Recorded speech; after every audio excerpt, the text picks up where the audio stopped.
basura.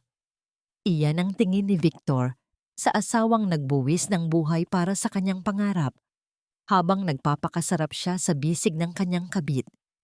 Piniga, pinagtaksilan, at tinapakan hanggang sa mawalan ng anak. Ngunit ang akala nilang patay na abo ay muling magliliyab upang sunugin ang kanilang kasinungalingan.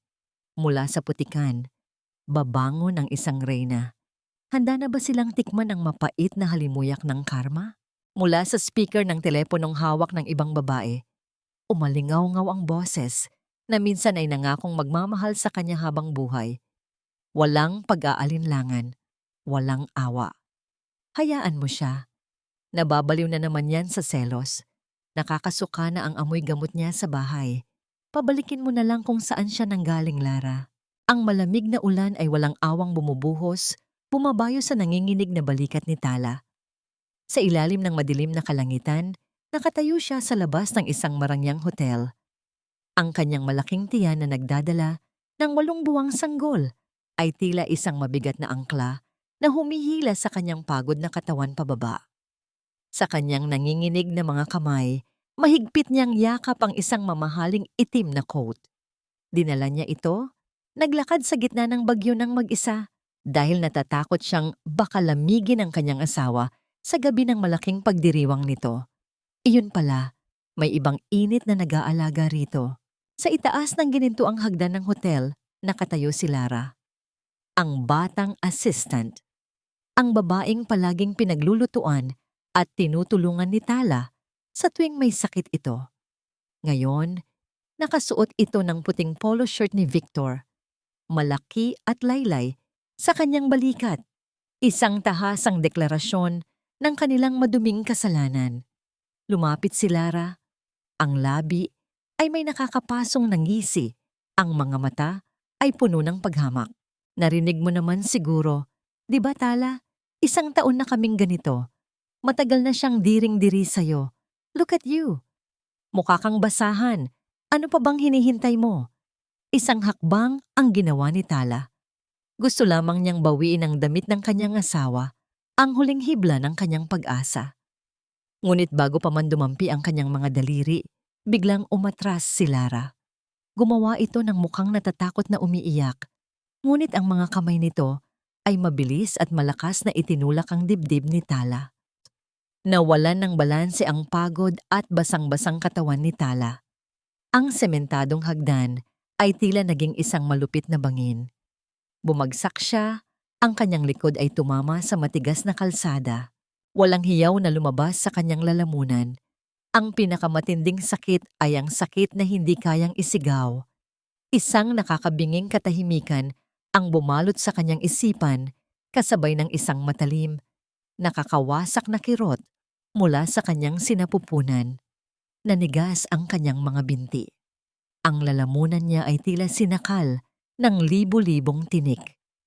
Iminulat niya ang kanyang mga mata at nakita ang mapulang likido na mabilis na humahalo sa agos ng ulan sa kalsada. Dugo. Ang kanyang anak. Ang tanging rason niya para patuloy na huminga. Nakita ni Lara ang nangyari. Imbes na tumulong, mabilis itong tumalikod at tumakbo papasok sa maliwanag na hotel. Iniiwan siyang nag-iisa sa gitna ng kawalan. Sa kabila ng namamanhid na katawan, pinilit ng nanginginig na mga daliri ni Tala na gumapang patungo sa kanyang tiyan. Niyakap niya ang umbok na ngayon ay tila nanlalamig. Ang kanyang mga tuyong labi ay bumuka. At sa gitna ng hagupit ng ulan, isang mahina at basag na himig ang lumabas, isang oyayi. Kinakantahan niya ang sanggol na hindi man lang niya masisilayan ang mga ngiti. Pilit na pinapatahan ng anak na unti-unting kinukuha ng langit. Ang mga ilaw ng mga sasakyan ay nagdaraan sa kalsada, parang mga bituin na kumukutitap at nawawala. Isang malaking itim na sasakyan ang biglang huminto sa hindi kalayuan. May isang taong nagmamadaling lumabas mula rito, ngunit lumalabo na ang paningin ni Tala. Bumibigat na ang kanyang talukap. Ang mundo ay unti-unting nagiging itim. Sa huling pintig ng kanyang nalulunod na kamalayan, isang tanong ang naiwan na sumusugat sa kanyang kaluluwa. Panginoon, Bakit mo kinuha ang huling dahilan ko para mabuhay? Ang puting kisame ng silid ay tila isang malawak at walang hanggang disyerto. Sa bawat pagkurap ng mga mata ni Tala, ang amoy ng disinfectant at gamot ay sumasakal sa kanyang hininga. Ngunit hindi ang amoy ng ospital ang nagpapatigil sa kanyang mundo. Ang nakakabinging katahimikan mula sa kanyang sariling katawan ang siyang pumatay sa kanyang huling pag-asa. Dahan-dahan, ang kanyang nanginginig na kamay ay gumapang patungo sa kanyang tiyan. Ang dating matambok at puno ng buhay na bahagi ng kanyang pagkatao ay wala na. Patag, malamig, walang anumang pintig na sumasagot sa kanyang haplos. Sa sandaling iyon, ang huling hibla ng kanyang puso ay tuluyan ng naputol. Walang hikbi ang lumabas, tanging ang panunuyo ng lalamunan at ang unti-unting pagtigas ng kanyang damdamin. Bumukas ang pinto nang walang anumang pasabi. Pumasok si Victor, hindi bilang isang nag-aalalang asawa, kundi bilang isang taong may dalang mabigat na pasanin. Ang kanyang mga mata ay walang bakas ng puyat o pag-aalala, kundi ang puot ng isang taong nabulabog ang komportableng buhay. Gising ka na pala. Alam mo ba kung anong kaguluhan ang ginawa mo, Tala? Ang daming reporter sa labas. Akala nila, kinaladkad kita sa ulan. Nasira ang image ko sa gabi ng awards night dahil sa pagwawala mo doon. Bakit ba hindi ka na lang nanatili sa bahay? Bakit kailangang maging ganito ka-eskandaloso ang buhay mo? Nanatiling nakatingin si Tala sa kisame. Ang bawat salitang lumalabas sa bibig ni Victor ay parang mga uod na naggagapangan sa kanyang balat. Hindi nito tinanong kung kumusta siya. Hindi nito tinanong kung nasaan ang kanilang anak. Bago pa man siya makasagot, pumasok ang kanyang biyenan, si Doña Carmen.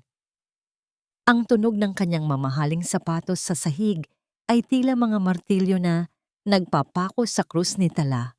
Ang matanda ay nakataas ang kilay.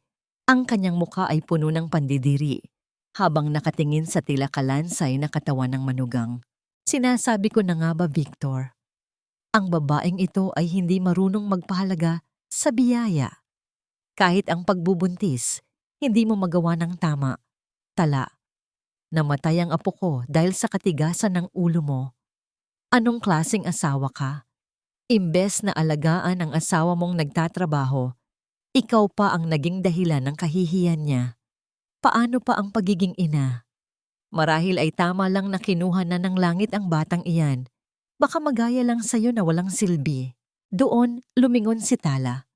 Ang kanyang mga mata, na dati ay puno ng pagsamba kay Victor, ay blangko na ngayon. Parang dalawang butas na madilim na walang kahit anong liwanag. Tiningnan niya si Victor, naghihintay na kahit papaano ay ipagtanggol siya nito. Ngunit ang lalaking minahal niya ay tumango lamang sa sinabi ng ina nito. Tama si Mama Tala, sobrang selfish mo. Ngayon, gusto kong tumigil ka na sa pag-iyak. Ayusin mo ang sarili mo dahil kailangan mong humarap sa media at sabihing aksidente ang lahat. Kailangan mong humingi ng paumanhin kay Lara dahil sa pananakot na ginawa mo sa kanya sa harap ng maraming tao. Isang malamig na ngiti ang dumaan sa mga labi ni Tala. Isang ngiti na hindi umabot sa kanyang mga mata, kundi isang nangiti ng isang taong wala nang mawawala pa. Dahan-dahang umupo si Tala sa gilid ng kama. Ang kanyang katawan ay sumisigaw sa sakit. Bawat kalamnan ay tila binubunot mula sa buto. Ngunit mas matindi ang tibay ng kanyang kalooban. Inabot niya ang swero na nakatusok sa kanyang kaliwang kamay. Sa isang mabilis at walang pag-aalinlangang galaw, hinugot niya ang karayom. Ang dugo ay nagsimulang dumaloy. Pumapatak sa puting kumot, ngunit hindi siya kumurap. Tumayo siya, kahit nanginginig ang kanyang mga tuhod. Hinarap niya ang mag-ina, na ngayon ay gulat na nakatingin sa kanya. Lumabas kayo. Mahina, ngunit mariing sabi ni Tala. Ang kanyang boses ay hindi na ang malambot na boses na laging sumasang-ayon sa kanila. Ito ay boses ng isang taong nakita na ang impyerno. Ano? Ang kapal ng mukha mong itaboy. Kami, sigaw ni Doña Carmen. Sabi ko, lumabas kayo. Ang boses ni Tala ay niyanig ang 4 na sulok ng silid. Wala na ang anak ko. Wala na rin ang asawang pinagsilbihan ko na parang Diyos.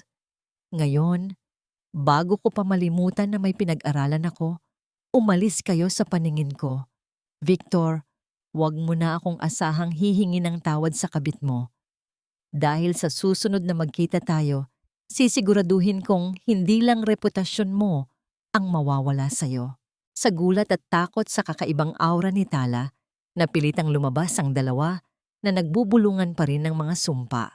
Nang muling bumalik ang katahimikan, napansin ni Tala ang isang lagang ng mga bulaklak na iris sa maliit na mesa sa tabi ng kanyang kama. Ang mga talulot nito ay kasing kulay ng takip silim. Walang card, walang pangalan. Ngunit ang amoy nito ay pamilyar. Amoy ng kaligtasan. Nilapitan niya ang bintana ng ospital. Ang ulan sa labas ay huminto na, ngunit ang langit ay nananatiling kulay abo. Kinuha niya ang kanyang lumang telepono mula sa drawer. May isang numero siyang tinawagan, isang numerong 3 taon niyang hindi binalikan dahil sa utos ni Victor, nakalimutan na ang kanyang karera bilang chemist. Nang sumagot ang nasa kabilang linya, hindi na napigilan ni Tala ang unang patak ng luha na dumaloy sa kanyang pisngi. Prof, tama ka. Nawala na ang lahat sa akin, pero nahanap ko na ang rason para bumangon. Tulungan niyo po ako. Amoy ng kataksilan. Iyan ang bumati kay Tala nang dahan-dahan niyang buksan ang pinto ng bahay na itinuring niyang santuaryo sa loob ng 3 taon. Ang malawak na sala na dati ay puno ng halimuyak ng mga sariwang bulaklak na siya mismo ang nag-aayos, ngayon ay siksik sa matamis at masangsang na amoy ng isang murang pabango. Amoy ni Lara. Bawat hibla ng hangin ay tila lason na humahapdi sa kanyang ilong. Isang paalala na ang bawat sulok ng tahanang ito ay nayurakan na ng kasinungalingan. Naglakad siya patungo sa kanilang silid. Bawat hakbang ay tila paglalakad sa ibabaw ng mga bubog. Tahimik ang bahay dahil alam niyang nasa isang out-of-town shoot si Victor kasama ang kanyang assistant. Hindi na kailangan ni Tala ng maraming gamit. Binuksan niya ang cabinet at kinuha ang isang lumang maleta na dala niya noong bago pa lang silang mag-asawa. Hindi niya ginalaw ang mga mamahaling bag, ang mga alahas na ibinigay ni Victor bilang pampalubag loob sa bawat gabi na hindi ito umuuwi, o ang mga damit na binili nito para magmukha siyang disente sa harap ng mga kliyente nito.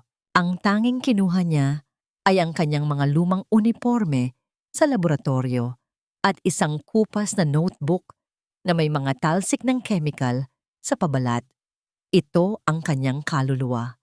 Dito nakasulat ang mga formula ng mga pabangong nagpasikat kay Victor. Mga ideyang ninakaw nito mula sa kanyang talino habang abala siya sa pagiging isang martir na asawa. Bago lumabas, pumasok siya sa opisina ni Victor upang hanapin ang kanyang pasaporte. Ngunit sa paghahalughog sa drawer, isang asul na folder ang tumambad sa kanya. Sa bawat pahinang binabasa niya, ang kanyang puso ay tila pinipiga ng isang higanting kamay. Ang lupang pamana ng kanyang mga magulang sa probinsya, ang lupang ibinenta niya upang mabili ang unang set ng mga kamera ni Victor, ay matagal na palang nailipat sa pangalan ng lalaki sa pamamagitan ng mga palsipikadong dokumento. Maging ang kanyang personal na ipon ay unti-unting hinigop ng mga account na hindi niya alam na umiiral. Walang natira sa kanya. Literal na kinuha ni Victor ang kanyang nakaraan, ang kanyang kasalukuyan, at maging ang kinabukasan ng anak na nawala sa kanya. Isang mapait na tawa ang kumawala sa kanyang mga labi habang dumadaloy ang luha sa kanyang pisngi. Ang lahat ng sakripisyo niya ay itinuring lang ni Victor na puhunan para sa sarili nitong kasikatan. Inilabas niya ang isang puting sobre mula sa kanyang bag. Sa ibabaw ng lamesa, inilapag niya ang divorce papers na may pirma na niya. Sa tabi nito, Dahan-dahan niyang hinubad ang kanyang singsing sa kasal. Ang gintong bilog na dati ay simbolo ng walang hanggang pangako. Ngayon ay tila isang malamig at walang kwentang piraso ng bakal. Wala itong tunog ng bitawan niya ito, ngunit sa kanyang pandinig, ang pagbagsak nito ay tila isang malakas na pagsabog na tumatapos sa isang kabanata ng kanyang buhay. Tapos na tayo, Victor. Wala ka nang makukuha pa sa akin.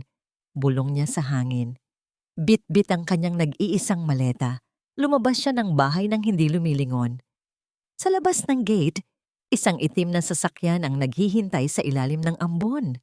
Bumukas ang pinto at lumabas ang isang lalaki na may hawak na payong.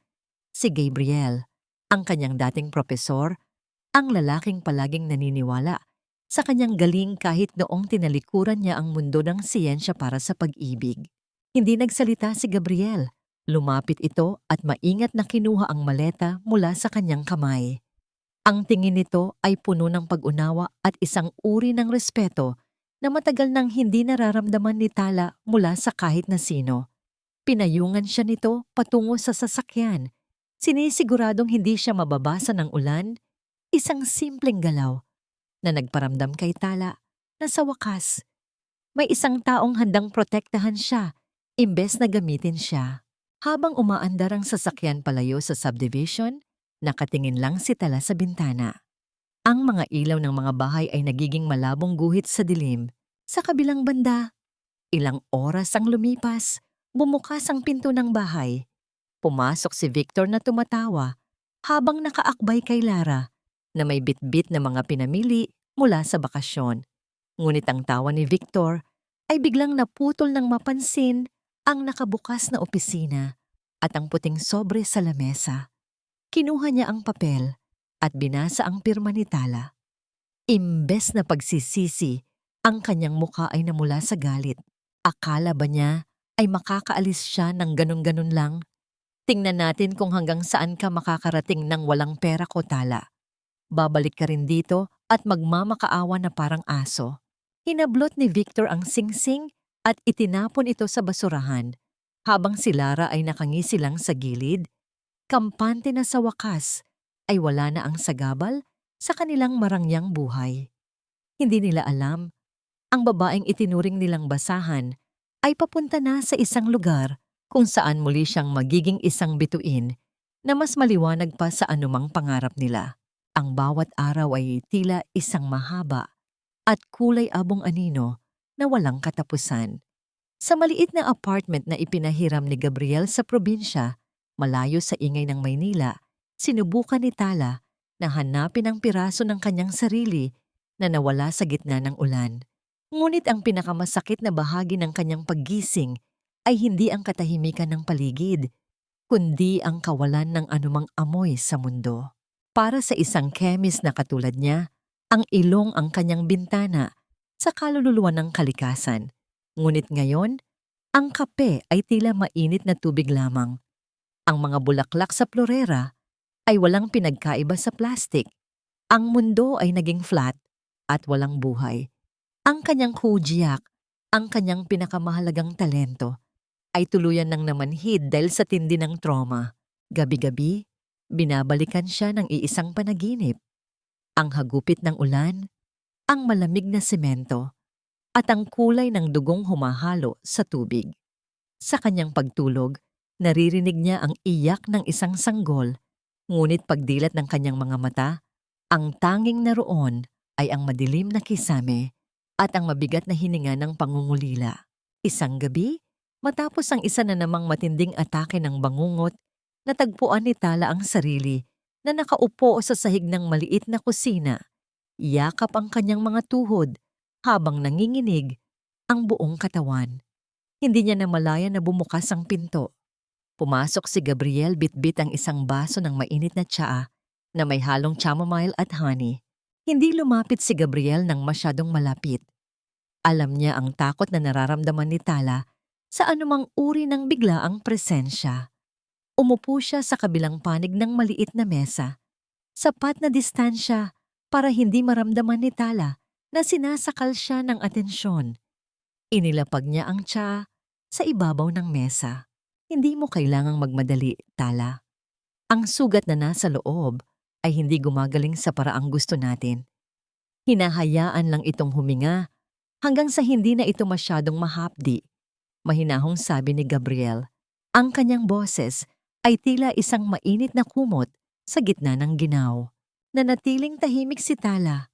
Ang kanyang mga mata ay nakapako sa singaw na lumalabas sa baso. Hindi siya pinilit ni Gabriel na magsalita. Sa halip, kumuha ang lalaki ng isang maliit na bote ng essential oil mula sa kanyang bulsa at inilapag ito sa tabi ng tsa. Huwag mong piliting makaamoy. Huwag mong hanapin ang halimuyak. Hayaan mong ang halimuyak ang siyang humanap sa iyo sa tamang panahon.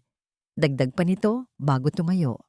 Dahan-dahang lumapit si Gabriel sa kinaroroonan ni Tala.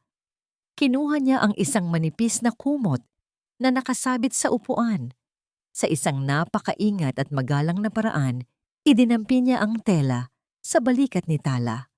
Ang kanyang kamay ay muntik nang dumapo sa buhok ng babae, isang kilos ng pagmamahal at pagnanais na aluin ito. Ngunit mabilis niyang pinigilan ang kanyang sarili. Ayaw niyang lumampas sa hangganan. Ayaw niyang isipin ni Tala na isa rin siyang lalaking gustong umangkin sa kahinaan nito. Nanatiling nakalutang ang kanyang mga daliri sa hangin bago siya tuluyang umatras. Naiwan si Tala na mag-isa, balot ng kumot na dala ni Gabriel. Sa gitna ng katahimikan, inabot niya ang maliit na bote ng langis. Binuksan niya ang takip at inilapit ito sa kanyang ilong. Wala siyang naramdaman, wala siyang naamoy. Isang mapait na luha ang pumatak mula sa kanyang mata at pumasok sa loob ng bote. Tumagal ng ilang buwan ang ganitong siklo.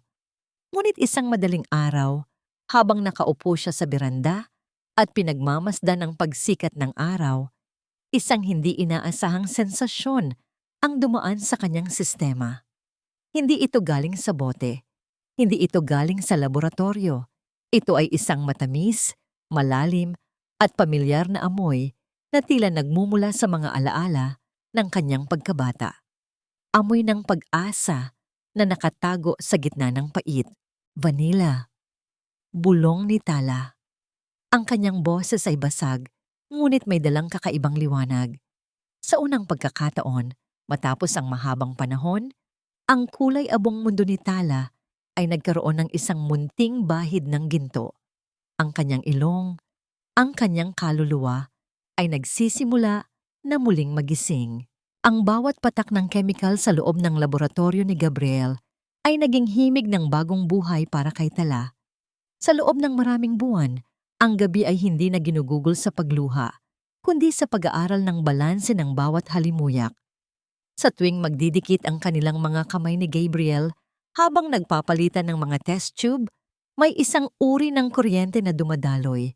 Isang tahimik na pagkilala na hindi lang siyensya ang namumuo sa pagitan nila, kundi isang malalim na pagtitiwala.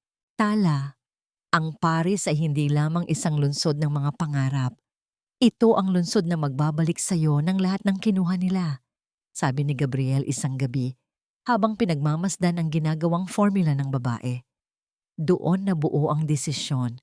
Iniwan ni Tala ang bansa. Bitbit ang puot na ginawa niyang inspirasyon at ang suporta ng lalaking muling nagturo sa kanya kung paano tumayo. 3 taon ang mabilis na lumipas, gaya ng paglipas ng amoy ng isang mamahaling pabango. Sa gitna ng sikat na Avenue Montaigne sa Paris, isang babae ang seryosong naglalakad habang ang bawat yabag ng kanyang suot na stiletto ay tila nagmamarka ng kanyang kapangyarihan. Wala na ang matatandang damit at ang maputlang mukha. Si Tala, na ngayon ay kilala bilang TG, ang mahiwagang jamdoksang tao ng isang tanyag na perfume house, ay nakasuot ng isang madilim na pulang trench coat na hapit sa kanyang magandang pangangatawan. Ang kanyang mga mata ay matalim, puno ng kumpiyansa at wala ng bakas ng takot. Sa isang marangyang opisina, kinuha ni Tala ang isang kristal na bote ng kanyang pinakabagong gawa. Inispray niya ito sa kanyang pulso at ipinikit ang kanyang mga mata. Wala nang luhang pumatak. Ang dating amoy ng ulan at dugo ay napalitan na ng isang matapang at eleganteng halimuyak na tila nagsasabing hindi na siya muling aapihin ng kahit na sino. Isang manipis na ngiti ang dumaan sa kanyang mga labi. Isang nangiti na puno ng kapangyarihan. Habang nangyayari ito sa Paris, ang kabilang panig ng mundo ay unti-unti nang nagdidilim para kay Victor.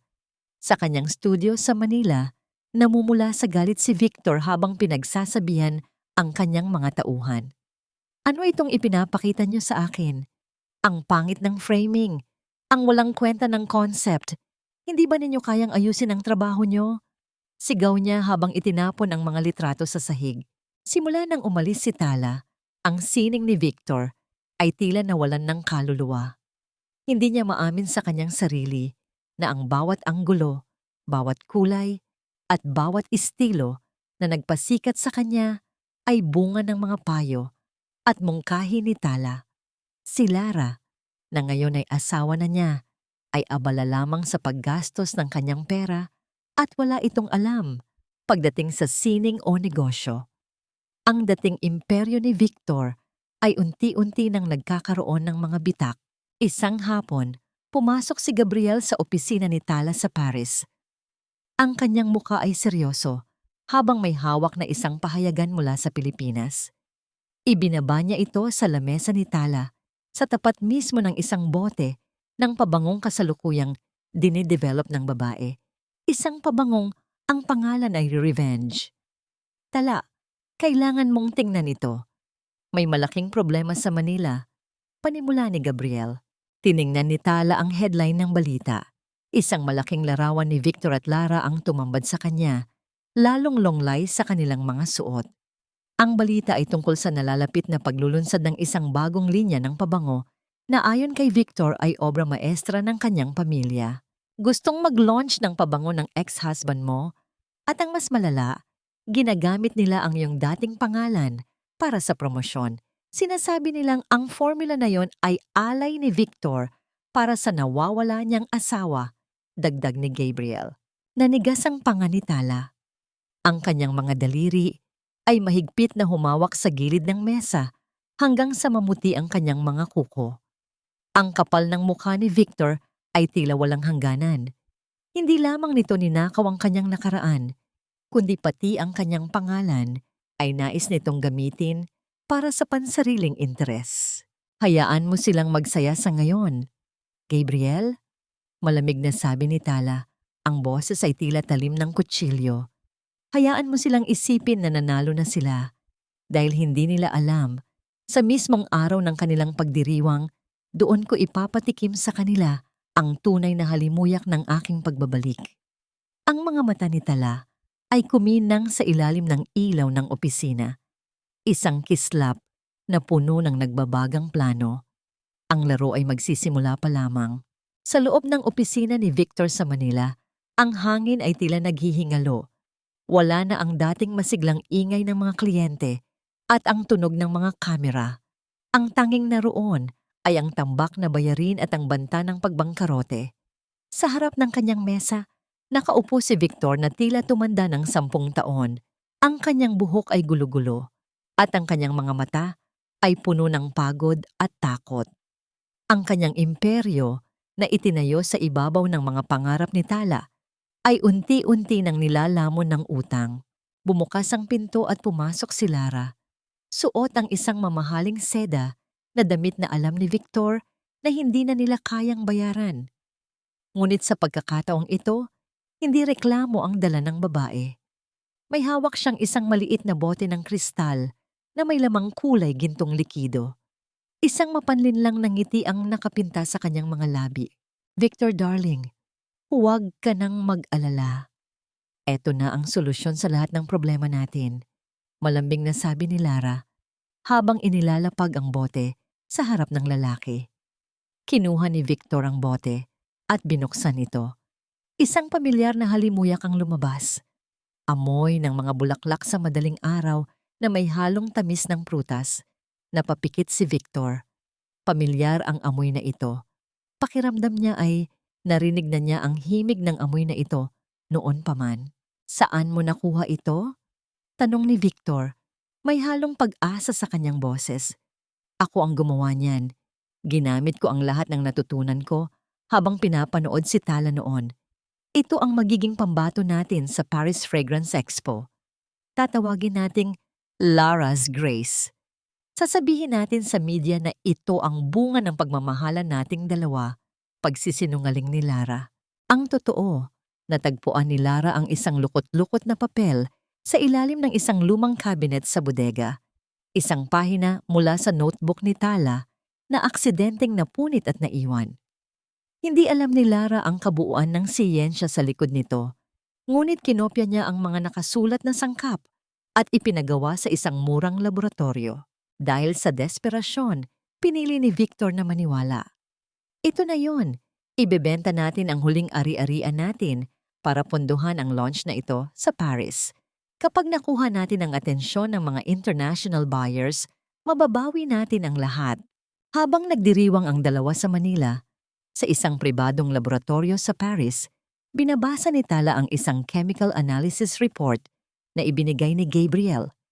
Ang kanyang mga mata ay nanliit habang sinusuri ang bawat sangkap na nakalista sa ulat tungkol sa bagong produkto ng kumpanya ni Victor. Ang kapal ng mukha nila, mahinang bulong ni Tala. Ang boses niya ay walang galit, kundi isang malamig na paghatol. Iyan ba ang formula mo, Tala? Tanong ni Gabriel habang nakasandal sa pintuan. Ang kanyang mga braso ay nakahalukip-kip. Bahagi lang, Gabriel. Ito ang formula na ginagawa ko noong gabi bago mangyari ang lahat. Pero hindi nila alam. Kulang ang formula na yan. Isang draft lang ang nakuha nila. Isang kumpas na walang konduktor. Paliwanag ni Tala. Isang mapait na ngiti ang gumuhit sa kanyang muka nang mapagtanto ang pagkakamali ni Lara. Hinubad ni Tala ang kanyang suot na salamin at tiningnan si Gabriel ng may kakaibang determinasyon. Gusto nilang maglaro sa Paris? Gusto nilang gamitin ang mga tira-tira ko para magpanggap na henyo? Sige, ibibigay ko sa kanila ang entabladong gusto nila. Tumayo si Tala at lumapit sa isang malaking mapa ng Paris Fragrance Expo na nakapaskil sa pader. Itinuro niya ang isang bakanting pwesto na nasa gitna mismo ng hall. Prof, book mo ang pinakamalaking booth sa expo para sa L'Etoile. Siguraduhin mong sa tapat mismo ito ng booth nila, Victor. Gusto kong makita nila ang bawat detalye ng kanilang pagbagsak mula sa unang hilera. Kinuha ni Tala ang isang maliit na vial ng kanyang sariling gawa. Ang tunay at perpektong bersyon ng halimuyak na ninakaw ni Lara. Amoy ito ng tagumpay, amoy ng isang reynang handa nang bawiin ang kanyang korona. May isang sikreto sa formula na yon na si Tala lang ang nakakaalam. Isang chemical na reaksyon na magaganap lamang pagkalipas ng ilang oras. Isang lason sa pabango na sisira sa reputasyon ni Victor sa harap ng buong mundo. Handa na ang lahat, Gabriel. Hayaang ang halimuyak ang magsalita para sa akin. Pagtatapos ni Tala, habang ang kanyang tingin ay nakapako sa pangalan ni Victor sa listahan ng mga kalahok. Ang langit ng Paris ay tila isang telon ng madilim na pelus na nabubungkal ng malamig na ulan. Sa loob ng laboratorio ng L'Etoile, ang tanging maririnig ay ang mahinang ugong ng mga air purifier at ang banayad na pagdausdos ng mga glass dropper sa ibabaw ng lamesa. Ngunit sa isipan ni Tala, ang tunog ng bawat patak ng ulan sa labas ay tila mga dagok ng martilyo na nagpapabalik sa kanya sa gabing iyon. Ang gabi sa labas ng hotel, ang sakit sa kanyang sinapupunan, at ang malamig na semento. Nanginginig ang mga daliri ni Tala habang hawak ang isang kristal na vial. Ang kanyang hininga ay naging mababaw at ang pawis ay nagsimulang mamuo sa kanyang noo sa kabila ng lamig ng aircon. Ang bawat hampas ng hangin sa bintana ay tila boses ni Victor na nandidiri sa kanya. Sa isang sandali, bumitaw ang kanyang lakas at muntik na niyang mabitawan ang lalagyan ng mamahalin at bihirang essence. Ngunit bago pa man tumama ang vial sa sahig, isang mainit at matatag na kamay ang sumalo dito. Kasabay nito, naramdaman ni Tala ang isang pamilyar na presensya sa kanyang likuran, si Gabriel. Hindi nagsalita ang lalaki. Sa halip, maranyang ibinaba ang vial sa lamesa at pinatay ang malalakas na ilaw sa laboratorio. Naglakad siya patungo sa sulok at nagbukas ng isang maliit na lampara na may madilaw na liwanag at nagtulos ng isang kandilang may halimuyak ng sandalwood o kahoy sandalo. Ang amoy ng sandalo ay tila isang malambot na kamay na humahaplos sa naguguluhang isipan ni Tala, nagbibigay ng pakiramdam ng pagiging matatag at ligtas. Lumapit muli si Gabriel at, nang walang pag-aalinlangan, iginaya niya si Tala patungo sa isang malambot na upuan. Hindi siya lumampas sa hangganan ng paggalang, ngunit sapat ang lapit niya para maramdaman ni Tala ang init ng kanyang katawan. Inilagay ni Gabriel ang kanyang malalapad na palad sa mga balikat ni Tala. Marahang pinipiga ang mga ito upang mawala ang tensyon. Nandito na ako. Walang ulan na makakasakit sa iyo ngayon, Tala. Ang gabing iyon ay matagal na nating iniwan sa putikan. Bulong ni Gabriel. Ang kanyang boses ay parang isang malalim na himig na nagpapakalma sa bawat hibla ng nerbiyos ni Tala. Dahan-dahang sumandal si Tala sa dibdib ni Gabriel. Sa unang pagkakataon, hindi niya naramdaman ang pangangailangang maging malakas. Hinayaan niyang balutin siya ng katahimikan at ng proteksyong hatid ng lalaki. Ang pintig ng puso ni Gabriel ay tila isang matatag na orasan na nagpapaalala sa kanya na siya ay buhay, siya ay ligtas, at siya ay pinahahalagahan. Sa gitna ng madilim na silid, dahan-dahang itinaas ni Tala ang kanyang kamay at hinawakan ang kamay ni Gabriel na nasa kanyang balikat. Pinagdaop niya ang kanilang mga daliri. Walang halikan, walang mabulaklak na salita. Tanging ang dalawang kaluluwang nagtatagpo sa gitna ng pagpapagaling. Ang kilig na naramdaman ni Tala ay hindi katulad ng sa isang batang umiibig. Ito ay isang malalim at payapang koneksyon ng isang taong sa wakas ay nahanap na ang kanyang tahanan. Ngunit sa labas, sa kabila ng madilim na kalsada at sa ilalim ng isang anino ng puno, may isang makinang na lente ng kamera ang nakatutok sa kanila. Ang bawat galaw, ang bawat pagdadaop ng kanilang mga kamay ay nakukuhanan ng litrato. Isang misteryosong tao ang mabilis na nag-save ng mga imahe at naglaho sa dilim ng ulan. Eksaktong sa sandaling iyon, ang katahimikan ng laboratorio ay binasag ng malakas at paulit-ulit na tunog ng cellphone ni Tala. Nakita niya ang isang internasyonal na numero mula sa Pilipinas. Sa pag-aakalang tungkol ito sa negosyo, sinagot niya ito. Hello? Tala? Sa wakas, sumagot ka rin na babae ka. Ang boses sa kabilang linya ay puno ng dating high school na awtoridad at hininga ng kayabangan. Si Doña Carmen. Makinig ka sa akin. Huwag mo nang hintayin na kalad ka rin kita pabalik dito. Si Victor. Kailangan kanya ngayon. Ang kumpanya ay nasa panganib dahil sa mga kalokohan mo sa Paris. Umuwi ka dito at ayusin mo ang gulong sinimulan mo bago ko pa malimutan na naging manugang kita. Nanigas ang ekspresyon sa mukha ni Tala. Ang init na naramdaman niya mula kay Gabriel ay tila biglang naging yelo. Ang mga salita ng kanyang dating biyenan ay tila mga latigo na muling sumusugat sa kanyang dignidad. Huminga ng malalim si Tala. Ang kanyang mga mata ay naging kasing talim ng kristal. Lumingon siya kay Gabriel na nakatingin sa kanya ng may pag-aalala. Sa sandaling iyon, alam ni Tala na ang nakaraan ay hindi kusang aalis. Kailangan niya itong harapin at tuluyang durugin. Walang kahit isang salita ang lumabas sa mga labi ni Tala bilang tugon sa mapangaping boses ni Doña Carmen. Sa halip, isang kalmado at malamig na ngiti ang gumuhit sa kanyang mukha. Sa isang mabilis at tiyak na pagpindot sa screen ng kanyang telepono, pinutol niya ang ugnayan. Hindi siya tumigil doon. Sa ilang galaw pa ng kanyang mga daliri, inilagay niya ang numero sa listahan ng mga block. Tinatapos ang anumang pagkakataon na muling marinig ang lason mula sa babaeng iyon. Ang katahimikan ay muling naghari sa silid. Isang katahimikan na pinili niya at pinaghaharian niya. Tala, okay ka lang? Tanong ni Gabriel. Ang kanyang boses ay puno ng proteksyon. Higit pa sa okay, Gabriel. Masarap palang marinig ang desperasyon sa boses ng mga taong akala ay pag-aari nila ang mundo. Tugon ni Tala habang ibinababa ang telepono sa lamesa. Wala nang bakas ng takot sa kanyang mga mata.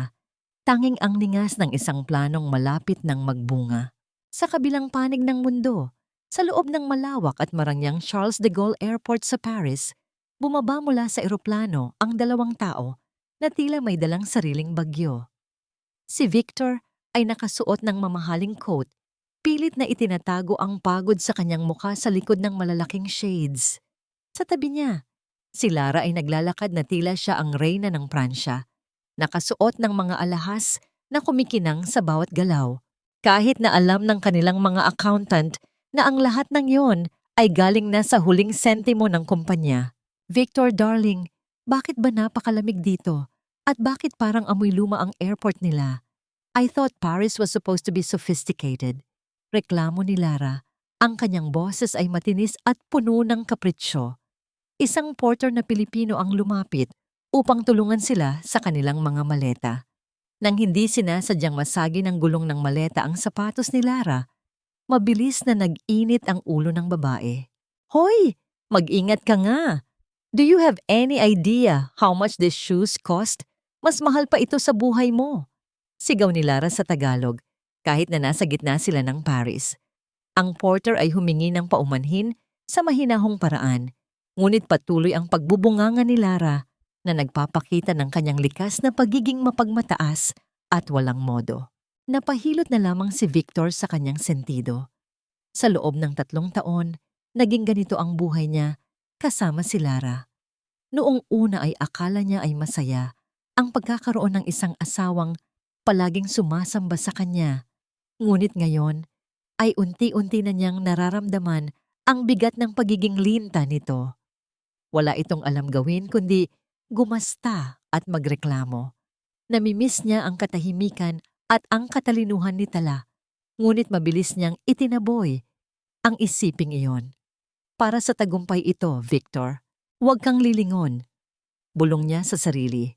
Nang makarating sila sa malawak na hall ng Paris Fragrance Expo para sa kanilang registration, bumungad sa kanila ang mga naglalakihang karatula ng mga kalahok. Sa gitna ng hall, napansin ni Victor ang isang pangalan na nakasulat sa elegante at gintong mga letra. L'Étoile. L'Étoile? Ang bituin. Napaka-pretentious naman ang pangalang yan. Puna ni Lara habang tinitingnan ang direksyon ng nasabing booth. Napako ang tingin ni Victor sa logo ng nasabing kumpanya. May isang bagay sa disenyo nito na tila humihila sa kanyang gunita. Isang pakiramdam na hindi niya maipaliwanag. Ngunit bago pa niya ito mabusisi, nahila na siya ni Lara patungo sa kanilang sariling pwesto, ang booth ng Lara's Grace. Ang Gian Hangeng L'Étoile ay nababalutan pa ng makakapal na remyong den. Tila isang malaking misteryo na naghihintay na mabuksan.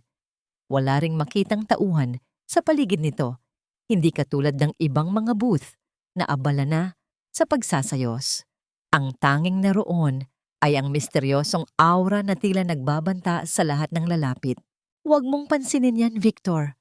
Bukas, pagkatapos ng launch ng Lara's Grace, tayo lang ang pag-uusapan ng buong mundo.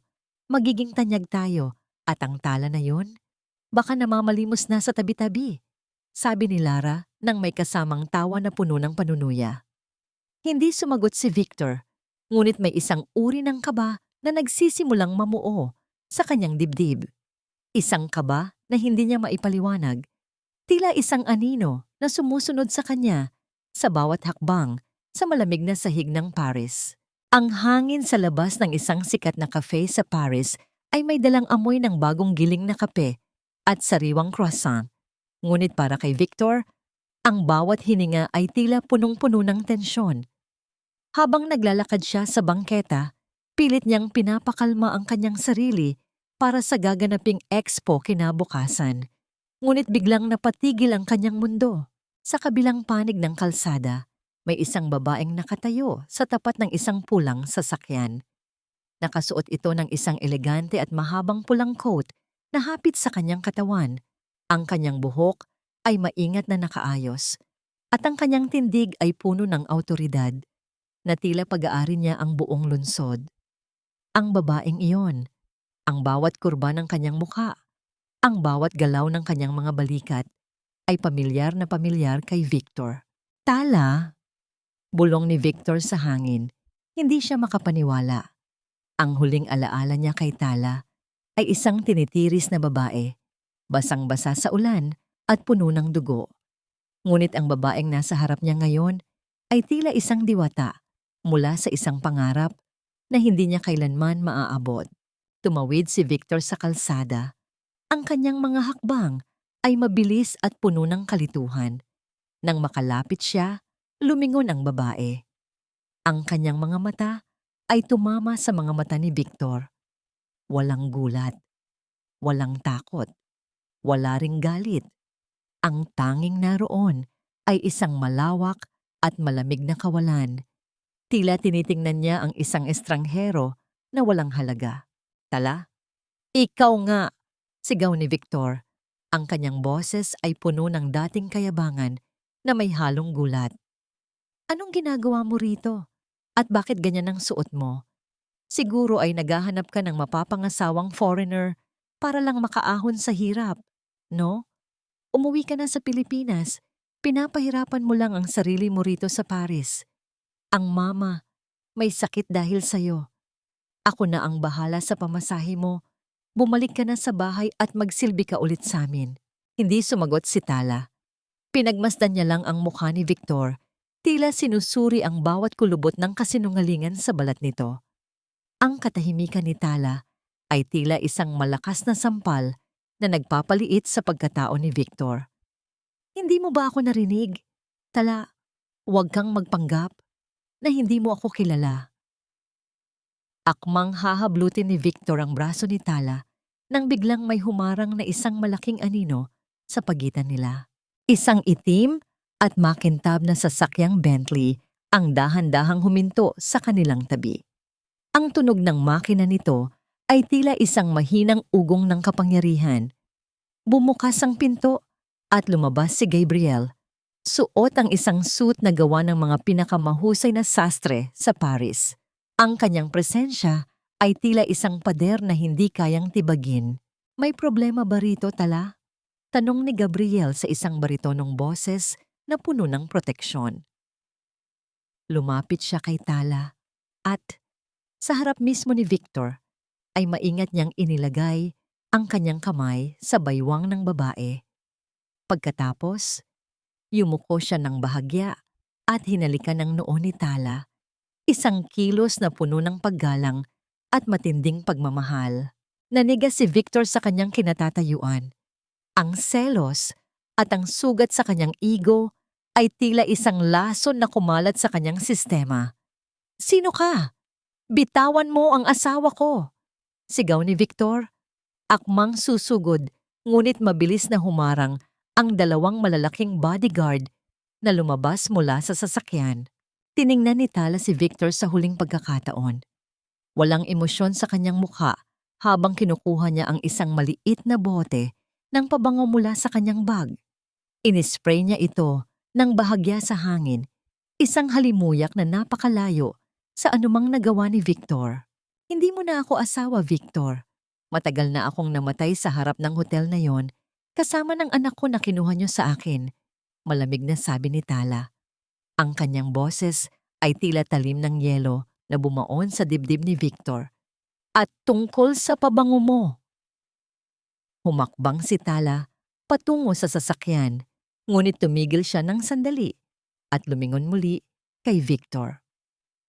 Gamit ang kanyang katutubong wika, binigkas niya ang mga salitang tatatak sa isipan ng lalaki. Amoy bulok. Kailangan mong magpalit ng pabango, Victor. Dahil ang amoy ng isang taong may bulok na kaluluwa ay hindi kayang itago ng kahit anong tatak sa mundo. Pumasok si Tala sa sasakyan at isinara ang pinto. Ang Bentley ay dahan-dahang umalis. Iniiwan si Victor na nakatayo sa gitna ng kalsada, basang-basa ng sariling pawis at nanginginig sa galit at kahihiyan. Ang amoy ng pabango ni Tala ay nananatili sa hangin. Isang amoy na nagpapaalala sa kanya na ang babaeng itinuring niyang basura ay isa na nga ngayong reynang hindi na niya muling mahahawakan.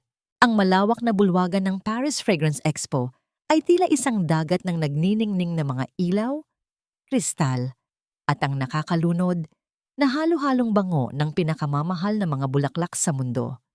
Sa gitna ng kaguluhang ito, ang booth ng Lara's Grace ay pinalilibutan ng mga mamamahayag at mga kilalang vlogger mula sa Pilipinas at iba pang panig ng Asya. Nakatayo si Lara sa gitna ng entablado, suot ang isang kumikinang na gown na tila hinalo sa ginto. Ang kanyang mukha ay puno ng pekeng kababaang loob habang humaharap sa mga kamera. Ang bawat patak ng Lara's Grace ay simbolo ng aking sakripisyo.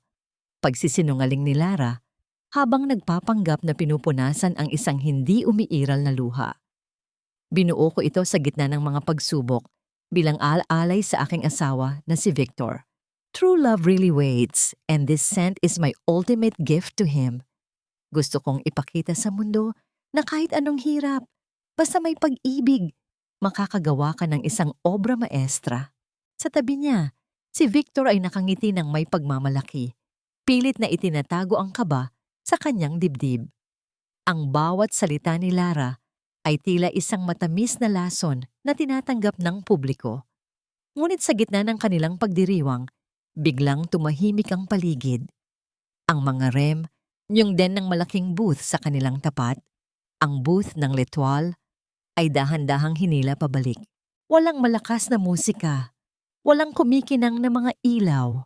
Ang tanging naroon ay isang napaka-eleganteng espasyo na gawa sa puting marmol at ginto, na may iisang bote ng pabango sa gitna na tila isang diamante sa ilalim ng isang sining na ilaw.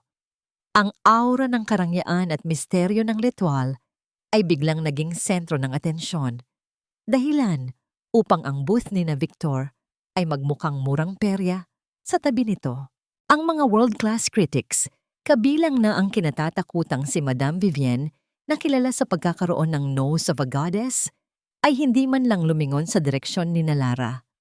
Sa halip, diretso silang naglakad patungo sa L'Etoile na tila hinihila ng isang hindi nakikitang puwersa. Dahil sa inggit at desperasyon, kinuha ni Lara ang isang tester ng kanyang pabango at humarang sa dinadaanan ni Madame Vivienne. "Madame, please, you must try Lara's Grace. It is the essence of pure love." Mapilit na sabi ni Lara habang inispray ang pabango sa isang piraso ng papel. Ngunit ang nangyari ay hindi inaasahan ng lahat. Sa sandaling malapit ang papel sa ilong ni Madame Vivienne, mabilis na kinuha ng matanda ang kanyang mamahaling panyo at itinapi ito sa kanyang ilong.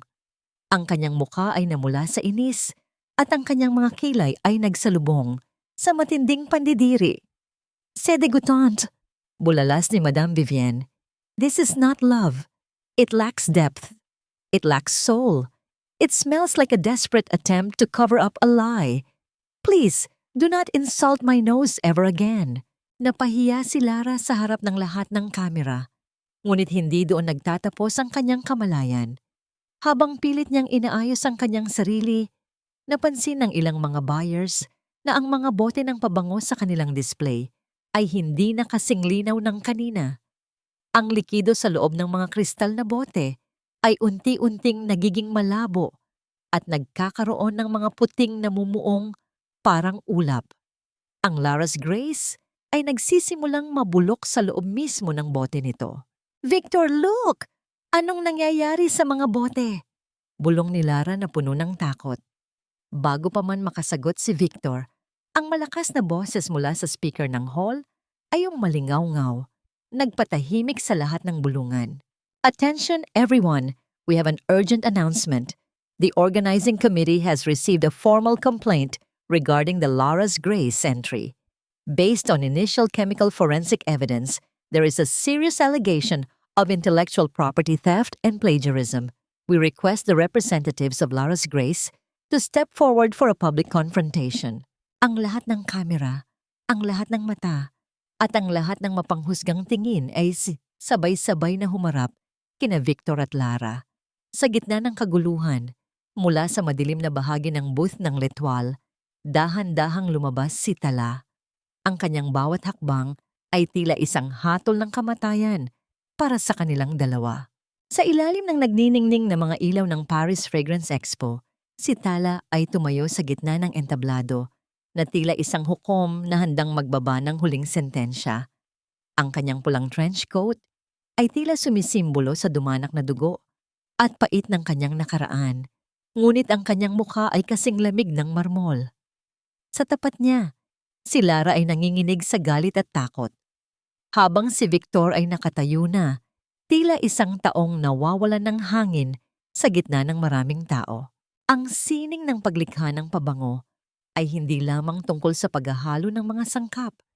Ito ay tungkol sa katapatan at kaluluwa, panimula ni Tala. Ang kanyang boses ay umalingaw-ngaw sa bawat sulok ng bulwagan.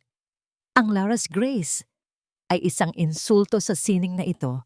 Hindi lamang ito ninakaw, kundi ito ay isang maling panggagaya na mapanganib at mapanlinlang. Agad na sumigaw si Lara. Pilit na ibinabalik ang kanyang papel bilang biktima. Nagsisinungaling ka. Naiinggit ka lang dahil ako ang pinili ni Victor. Ikaw ang magnanakaw. Ginamit mo ang pera ng kung sinong lalaki para lang sirain kami. Hindi natinag si Tala. Sa halip kinuha niya ang isang piraso ng puting chemical testing paper. Sa harap ng mga kamera, kinuha niya ang bote ng Lara's Grace at nagpatak ng likido dito. Ang formula na ninakaw ni Lara ay isang burador ko mula sa nakaraan. Mayroon itong malaking pagkakamali na tanging ang tunay na lumikha lamang ang makakaalam. Paliwanag ni Tala habang ipinapakita ang papel sa madla. Ang paggamit ng Jasmine Absolute sa maling proportion kapag naihalo sa alkohol na hindi dumaan sa tamang puripikasyon ay magdudulot ng isang mabilis na kemikal na reaksyon kapag nalantad sa init. Sa loob ng ilang segundo, ang puting papel na may patak ng pabango ay nagsimulang magbago ng kulay. Mula sa pagiging malinaw, ito ay naging kulay abo hanggang sa tuluyan itong maging itim at maglabas ng isang masangsang na amoy na tila nabubulok na basura. Ang mga tao sa paligid ay napahawak sa kanilang mga ilong at ang mga reporter ay mabilis na kinuha ang bawat anggulo ng kahihiyang ito. Ito ang bunga ng iyong kasinungalingan, Lara. Malamig na sabi ni Tala. Hindi iyan totoo. Sinabotahe mo ang mga bote namin. Galing sa galit na sigaw ni Lara, ang kanyang mukha ay namumula na at ang kanyang magandang ayos ay unti-unti nang nasisira dahil sa pawis at takot. Ngunit hindi pa doon nagtatapos si Tala. Inilabas niya ang isang luma at kupas na notebook mula sa kanyang bag. Ang notebook na may mga talsik ng chemical at mga sulat kamay na puno ng kasaysayan. Ipinakita niya ang isang partikular na pahina sa malaking screen ng hall. Narito ang orihinal na formula at narito ang patunay na ikaw ay isang hamak na magnanakaw na walang alam sa siyensya. Sabi ni Tala habang itinuturo ang isang salita sa notebook. Sinadya kong maliin ang spelling ng salitang bergamot sa aking mga tala bilang isang personal na marka. At sa inyong dokumentasyon para sa expo na ito, dinala mo ang parehong maling spelling. Hindi mo man lang ito inayos dahil hindi mo alam kung ano ang binabasa mo. Napako ang tingin ni Victor sa screen. Kilala niya ang sulat na yon. Iyon ang sulat ng babaeng pinagsilbihan siya ng 3 taon. Ang babaeng itinuring niyang basura. Ang bawat letra sa screen ay tila mga kuko na kumakalmot sa kanyang konsensya. Nilingon niya si Lara at nakita niya ang pagguho ng mukha nito. Ang mukha ng isang babaeng huli na sa akto. Lara, totoo ba ito? Nanghihinayang na tanong ni Victor. Ang kanyang boses ay halos pabulong na lamang. Hindi na nakasagot si Lara dahil sa sandaling iyon, ang mga awtoridad ng France kasama ang mga pulis ay pumasok na sa hall. Isang opisyal ang lumapit sa kanila at nagpakita ng isang warrant para sa commercial fraud at intellectual property theft. Ang tunog ng mga posas na inilalagay sa mga kamay ni Lara ay tila isang malakas na kampana na nagtatapos sa kanyang pangarap. Gumuho si Lara, nagsisigaw at nagmura habang kinaladkad palabas ng mga pulis. Tinatawag niya ang pangalan ni Victor, humihingi ng tulong, ngunit si Victor ay nanatiling nakatayo na tila isang estatwa. Pinapanood ang kanyang buong mundo na naglalaho sa harap ng kanyang mga mata. Lumingon si Victor kay Tala, umaasang makakakita ng kahit kaunting awa. Ngunit tinalikuran na siya ni Tala. Si Gabriel ay lumapit at maingat na inalalayan si Tala pababa ng entablado. Ang tagumpay ni Tala ay hindi lamang dahil sa pagkakabunyag ng katotohanan, kundi dahil sa wakas, ang kanyang talino at dangal ay muling nagniningning sa gitna ng Paris. Sa loob ng madilim at magulong opisina ni Victor sa Manila, ang katahimikan ay tila isang mabigat na kumot na may amoy ng alikabok at pagkabulok. Wala na ang mga mamahaling kagamitan, ang mga tropeyo ng kanyang mga nakaraang tagumpay, at ang mga tauhang dati ay nag-uunahan sa pagbati sa kanya. Ang mga dingding ay punong-puno ng mga pulang selyo ng bangko at mga abiso ng pagkakautang. Ang imperyong itinayo niya sa kasinungalingan ay tuluyan ng gumuho na nag-iwan lamang ng mga guho ng kanyang ego. Nakaupo si Victor sa sahig. Ang kanyang suot na damit ay lukot-lukot at may mantsa ng alak.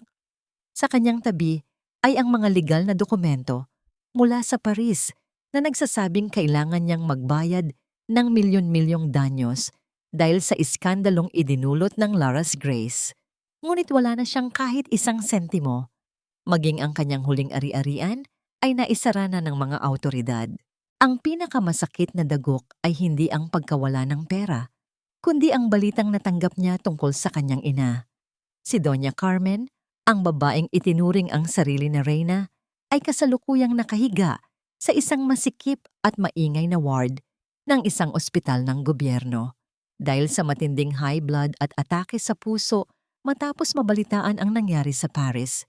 Nawalan ito ng kakayahang magsalita at gumalaw. Walang mga espesyalistang doktor, walang pribadong nurse at higit sa lahat, walang tala na magtitiyaga sa kanyang mga sumpong. Nakatingin lamang ang matanda sa kisame ng ospital. Ang kanyang mga mata ay puno ng takot sa gitna ng malamig at amoy gamot na paligid. Bumukas ang pinto ng opisina at pumasok si Lara. Hindi ito ang Lara na nakita niya sa Paris. Wala na itong bakas ng pagmamahal o pag-aalaga. Sa kanyang kamay ay bitbit niya ang isang maleta na puno ng mga huling alahas at perang nakuha niya mula sa pag-i-scam sa ibang tao habang nakabail. Saan ka pupunta, Lara? Tanong ni Victor. Ang kanyang boses ay basag at puno ng desperasyon. Hindi ba halata, Victor? Aalis na ako sa impyernong ito. Akala mo ba ay mananatili ako sa tabi ng isang lalaking wala ng pera at may kaso pa sa ibang bansa? Masyado kang naging kampante. Akala mo ikaw ang henyo, pero wala ka palang kwenta nang wala si Tala. Panunuyan ni Lara habang isinusuot ang kanyang mamahaling shades. Pero mahal kita. Ibinigay ko ang lahat sa'yo. Sigaw ni Victor. Isang matalim na tawa ang lumabas kay Lara. Mahal? Victor, ginamit lang kita. At ngayon natuyo na ang balon. Maghahanap na ako ng ibang mapagkukunan. Balita ko ay may mga kasino sa ibang bansa na nangangailangan ng mga katulad ko. Goodbye, Victor. Huwag mo na akong hahanapin. Nang makaalis si Lara, kasama ang ibang lalaking naghihintay sa kanya sa labas, naiwang mag-isa si Victor sa dilim. Sa kanyang paghahalungkat sa mga kalat sa ilalim ng isang lumang cabinet, may isang bagay na pumukaw sa kanyang pansin. Isang piraso ng punit at lukot na papel. Nang buksan niya ito, ang kanyang hininga ay tumigil. Ito ang kopya ng ultrasound ng kanilang anak. Ang anak na hindi niya binigyang halaga. Ang anak na namatay sa gitna ng ulan dahil sa kanyang kapabayaan. Ang maliit na imahe ng sanggol ay tila nanunumbat sa kanya mula sa papel. Idinikit ni Victor ang papel sa kanyang dibdib at gumuho ang kanyang matigas na puso. Humagulgol siya ng malakas. Isang iyak na punong-puno ng pagsisisi na huli na ang lahat. Naalala niya ang bawat sakripisyo ni Tala, ang bawat gabing pinagsilbihan siya nito kahit pagod, at ang bawat pagkakataong tinanggihan niya ang pag-ibig nito kapalit ng pansamantalang ningning ng katanyagan. Tala, patawarin mo ako. Tala. Ang kanyang pagsigaw ay umalingaw-ngaw sa walang lamang opisina, ngunit ang tanging sumagot sa kanya ay ang sarili niyang anino at ang malamig na katotohanan ng kanyang karma. Napagtanto ni Victor na ang pinakamalalang parusa ay hindi ang pagkakulong sa rehas, kundi ang mabuhay sa bawat araw na dala ang alaala ng lahat ng kayamanang sinayang niya at ang pag-ibig na hinding-hindi na muling babalik sa kanya. Ang ulan sa Paris sa gabing iyon ay tila isang malaking salamin na nagpapaalala sa nakaraan. Ngunit hindi katulad noong gabing iyon sa Maynila. Ang bawat patak ng tubig na humahampas sa kalsada ay hindi na nagdadala ng takot kay Tala. Habang naglalakad siya palabas ng gusali ng litwal kasama si Gabriel, ang malamig na hangin ay tila isang malinis na haplos sa kanyang mukha.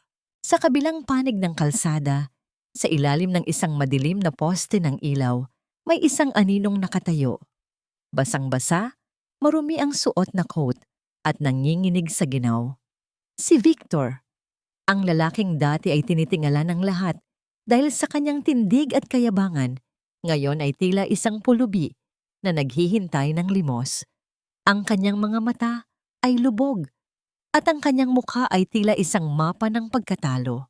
Nang makita si Tala, mabilis na tumakbo si Victor patawid sa kalsada.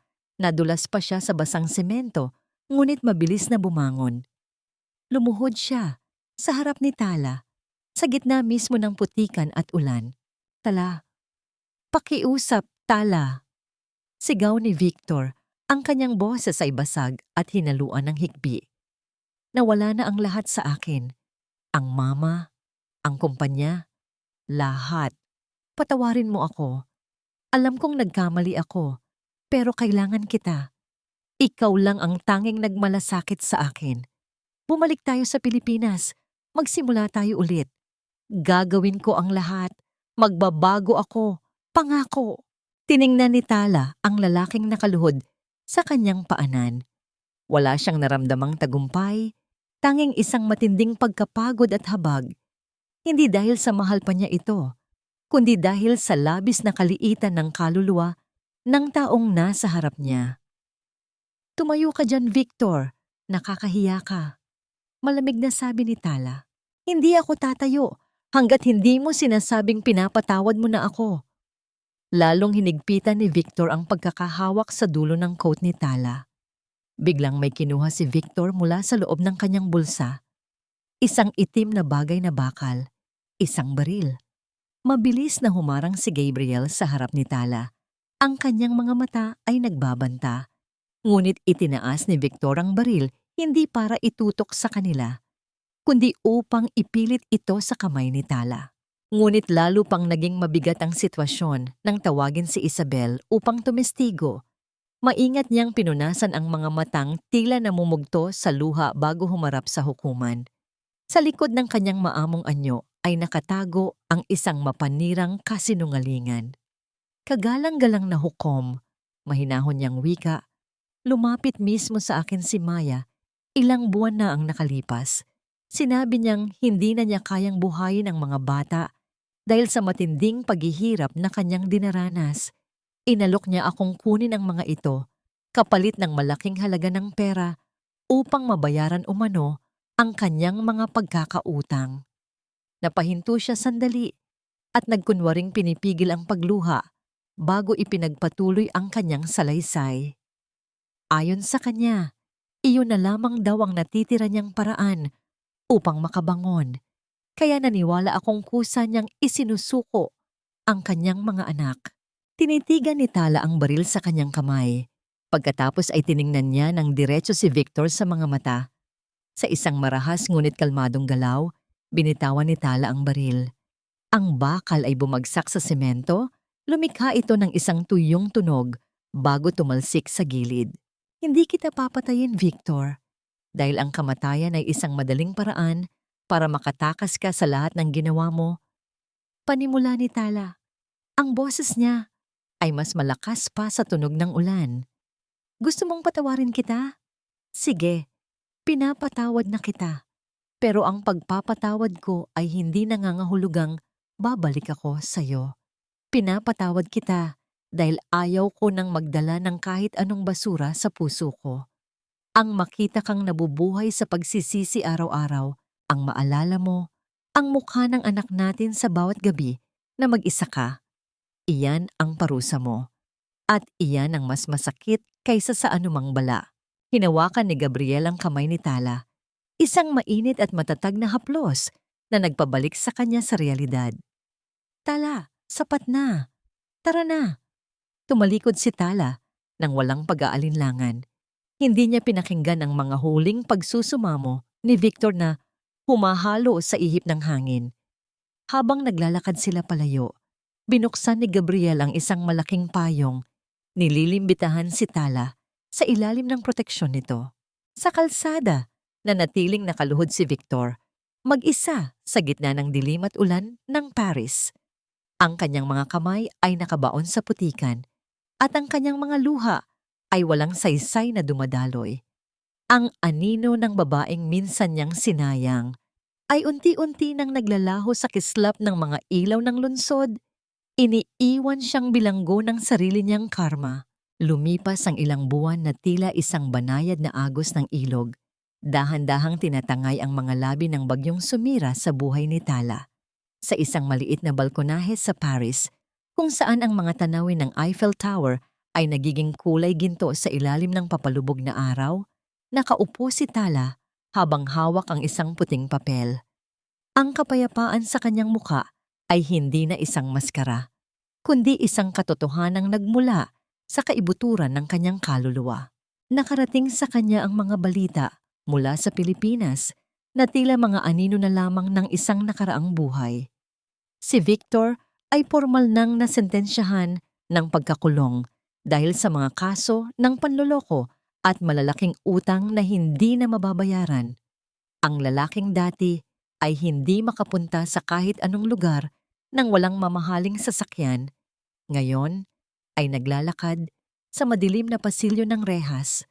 Ang tanging kasama ay ang mga dingding na walang kasing lamig ng kanyang puso. Ang kanyang dating biyenan na si Doña Carmen ay pumanaw na rin sa loob ng ospital. Walang grandiosong lamay, walang mga sosyal na kaibigang dumating. Namatay itong dala ang pait ng kanyang mga huling salita. Isang malungkot na paalala na ang kayamanan ay hindi kayang bumili ng isang tapat na kamay na hahawak sa iyo sa huling hininga. Samantala, si Lara ay nabalita ang muling nalubog sa kapahamakan. Matapos tangkaing mamirwisyo ng ibang tao sa ibang bansa, siya naman ang nalinlang ng isang sindikato.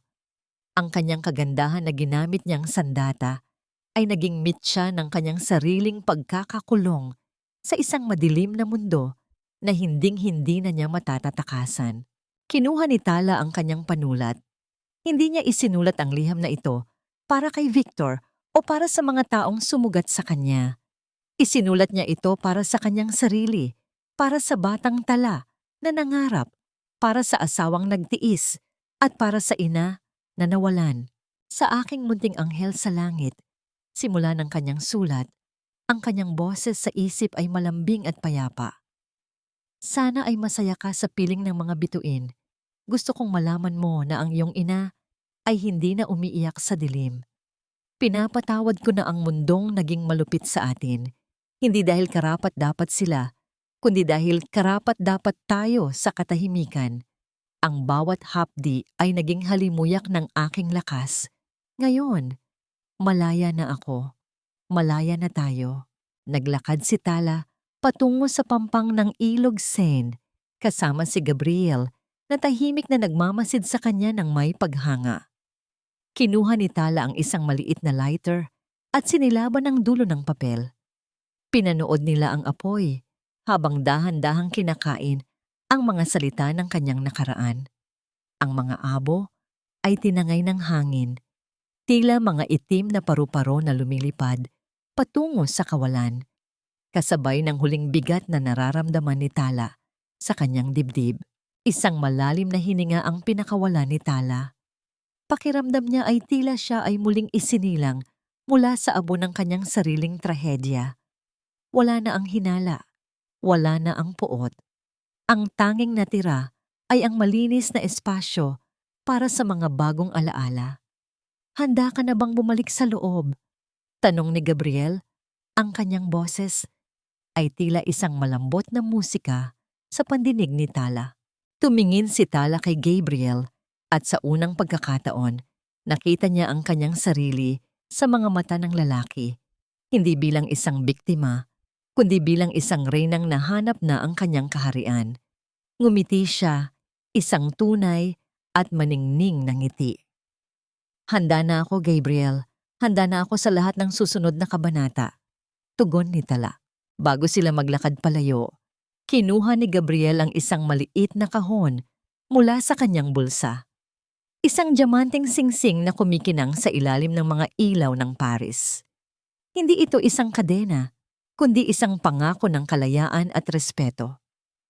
Handa ka na bang gumawa ng bagong alaala, Tala? Kasama ko habang buhay? Ang tanong na yon ay hindi nagdala ng kaba, kundi isang init na bumalot sa buong pagkatao ni Tala. Ang halimuyak ng tagsibol sa Paris ay tila sumasang-ayon sa bagong simula na naghihintay sa kanila. Ang halimuyak ng tagsibol sa isang maliit na bayan sa katimugang bahagi ng Pransya ay tila isang banayad na awit na nagpapagising sa kaluluwa. Sa gitna ng isang malawak na hardin ng mga bulaklak na dienbis at lavender, isang payak ngunit eleganteng pagdiriwang ang nagaganap. Wala ang ingay ng mga kamera, wala ang mapanghusgang mga mata ng lipunan. Ang tanging naroon ay ang mga taong tunay na nagmamalasakit. Si Tala ay naglalakad sa gitna ng damuhan, suot ang isang puting gown na gawa sa seda. Sa bawat hakbang niya, hindi na niya nararamdaman ang bigat ng nakaraan. Ang kanyang tindig ay hindi na galing sa pagtitiis, kundi sa isang uri ng dangal na tanging ang mga taong dumaan sa apoy ang nakakaalam. Sa dulo ng pasilyong gawa sa mga talulot ng bulaklak, naghihintay si Gabriel. Ang kanyang mga mata ay nagniningning sa labis na paghanga at pag-ibig. Isang uri ng pag-ibig na hindi kailanman nagnanakaw, kundi palaging nagbibigay. Nang magtagpo ang kanilang mga kamay sa harap ng altar, ang init ng palad ni Gabriel ay tila isang selyo ng pangako. Sa kanilang mga panunumpa, hindi sila nangako ng perpektong buhay. Sa halip, nangako si Gabriel na palaging itatrato si Tala bilang kanyang kapantay, bilang isang bituin na may sariling liwanag. Tala, sa bawat bote ng pabango na iyong lilikhain, asahan mong ako ang iyong magiging pinakamatapat na tagahanga. Hindi kita gagawing anino, dahil ikaw ang aking liwanag. Bulong ni Gabriel. Ang kilig na bumalot sa buong hardin ay hindi dahil sa karangyaan, kundi dahil sa katotohanan ng kanilang ugnayan. Makalipas ang isang taon, sa loob ng isang silid na puno ng sikat ng araw sa kanilang tahanan sa Paris, maingat na inilapag ni Tala ang isang bote ng bagong gawang pabango. Tatawagin niya itong bagong simula.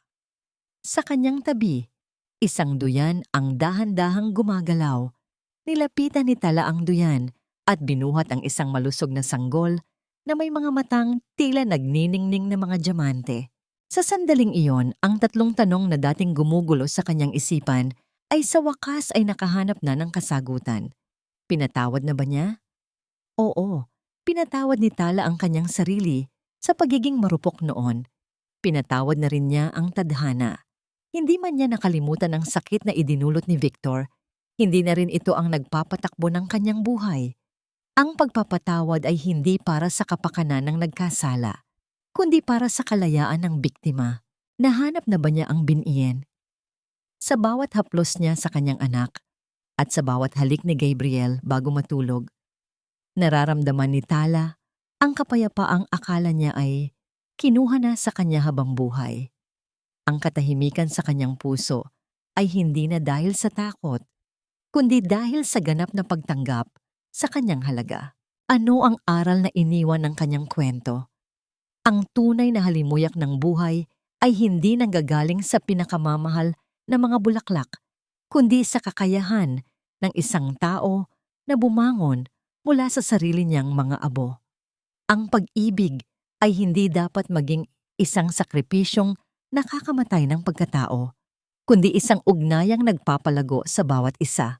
Sa huling sandali ng kwentong ito, makikita natin si Tala na nakatayo sa bintana, bit-bit ang kanyang anak habang pinagmamasdan ng Eiffel Towers sa malayo. Lumapit si Gabriel at niyakap sila mula sa likuran. Ang kanilang mga anino ay nag-iisa sa ilalim ng liwanag ng buwan. Ang amoy ng gabi ay hindi na amoy ng ulan at dugo, kundi amoy ng pag-asa, amoy ng pamilya, at amoy ng isang babaeng sa wakas ay nahanap na ang kanyang tunay na tahanan.